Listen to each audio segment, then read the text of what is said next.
Bonsoir à tous, bienvenue à ce flash d'information. Le sommet sur le financement des économies africaines s'est ouvert ce mardi en France. Le président Alassane Ouattara et une trentaine de chefs d'État africains et des représentants d'organisations internationales ont pris part à cette rencontre pour sortir de la crise de Covid-19 et financer le développement.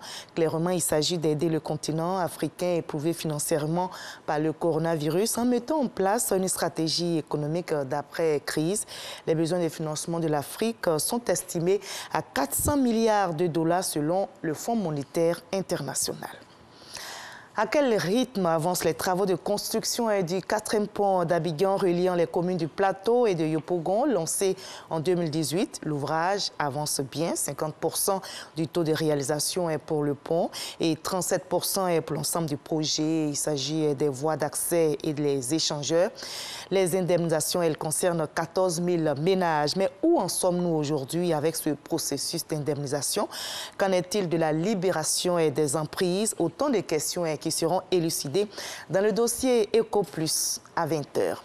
Les examens à grand tirage démarrent bientôt et les candidats se préparent. Le ministère aussi s'attelle à une bonne organisation de ces examens. Bien sûr, la ministre Mariatou Koné était donc dans les locaux de la direction de la statistique, de la planification et des stratégies, ainsi que la DECO, la direction des examens et concours. Objectif, se rassurer de la bonne marche de la fabrication des cartes scolaires et s'enquérir de l'organisation pratique de ces examens. Serge Koléa. Mariatou Koné dans les locaux de la DSPS, la direction de la statistique, de la planification et des stratégies du ministère de l'Éducation nationale et de l'alphabétisation. Dans cette direction sous tutelle, la première responsable de l'école ivoirienne est venue s'enquérir de la bonne marche de l'édition des cartes d'identité scolaire. Au niveau du secondaire de l'Éducation nationale, la carte commence d'abord par l'établissement. Nous avons des kits photos. Le clic est fait depuis l'établissement. Et en temps réel, nous recevons dans nos bases de données les informations sur l'enfant.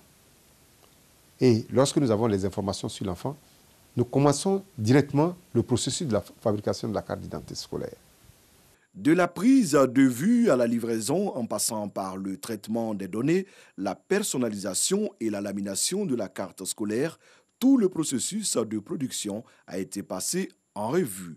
Satisfaite du travail de ses collaborateurs, la ministre Mariatou Koné les invite néanmoins à tout mettre en œuvre pour un bon déroulement des examens de fin d'année. À la veille des examens à grand tirage, nous voulons comprendre comment sont produites les cartes qui permettent aux élèves de participer aux examens.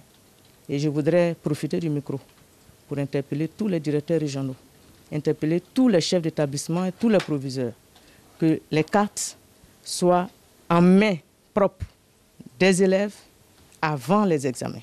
Avant la DSPS, la ministre de l'Éducation nationale et de l'alphabétisation a effectué une visite à la DECO, la direction des examens et concours.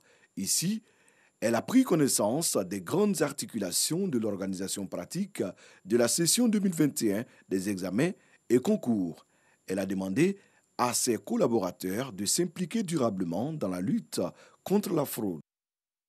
Le Premier ministre espagnol Pedro Sánchez qualifie de grave crise pour l'Espagne et aussi pour l'Europe la vague de records de migrants arrivés ces dernières 24 heures à Ceuta ainsi qu'à Melilla, enclave espagnole située dans le nord du Maroc et seule frontière terrestre entre l'Afrique et l'Union européenne.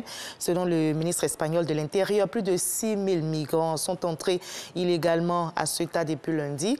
Le gouvernement espagnol annonce que tous les migrants adultes entrés illégalement sur son territoire seraient expulsés dans le cadre des accords signés avec le Maroc depuis des années. L'offensive de la communauté internationale s'intensifie pour tenter de faire cesser les bombardements de l'armée israélienne sur Gaza et les salves de roquettes palestiniennes sur Israël. C'est des tentatives sans signe d'accalmie après une semaine d'escalade meurtrière. Depuis le début de ce nouveau cycle de violence entre l'État hébreu et les groupes palestiniens de la bande de Gaza, au moins 200 personnes, en majorité des Palestiniens, ont été tuées. Le Conseil de sécurité de l'ONU doit se réunir aujourd'hui.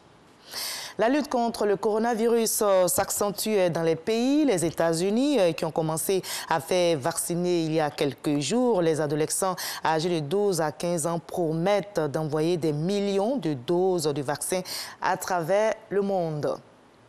Et on va se retrouver à 20h pour la grande édition, mais juste après ce Flash Info, suivez l'info régionale pour voir toutes les nouvelles de nos régions ici en Côte d'Ivoire. Allez, à tout à l'heure.